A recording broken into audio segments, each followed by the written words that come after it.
तनला महकाई के मोहिदारे तय सोनाली रूप सजाई के तनला महकाई के मोहिदारे तय सोनाली थोड़ी सी पगली थोड़ी सयानी कब बनी मोर दीवानी कब बनी मोर दीवानी रूप सजाई के तनला महकाई के मोहिदारे तय सोनाली थोड़ी सी पगली थोड़ी सयानी कब बनी मोर दीवानी कब बनी मोर दीवानी।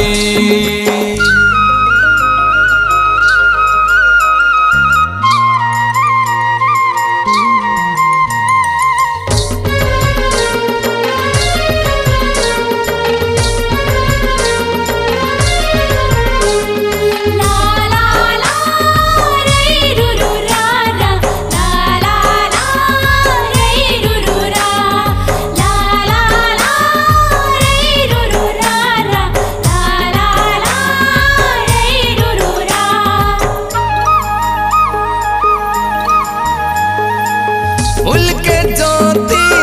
फूल के मोती खोप मतोर सजाए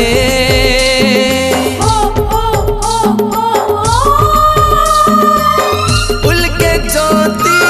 फूल के मोती खोप मतोर सजाए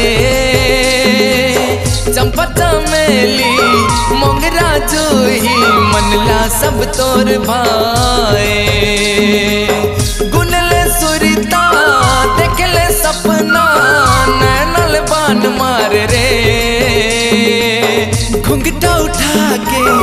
ऐसे तलचा के हंस के फांसदार रे रूप सजाई के तनला महकाई के मोहिदारे तय सोनाली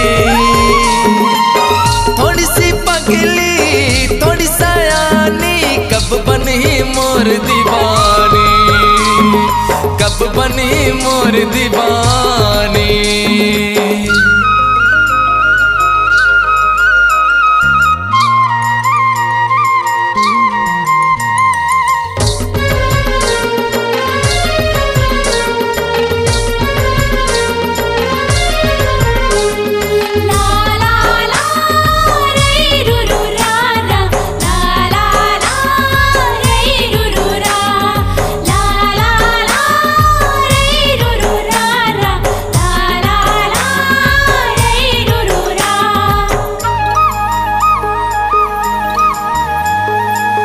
मोर पर गोरी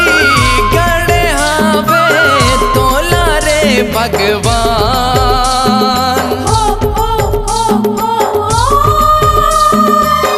मोर पर गोरी गड़े हावे तोला रे भगवान जब ले देखे हाँ वो तोला झूठा थे मोर परान मौला आपन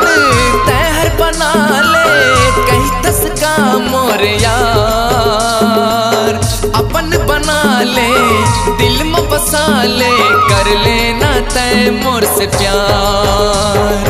रूप सजाई के तनला महकाई के मोहिदारे तय सोनाली थोड़ी सी पगली थोड़ी सयानी कब बनी मोर दीवानी कब बनी मोर दीवानी।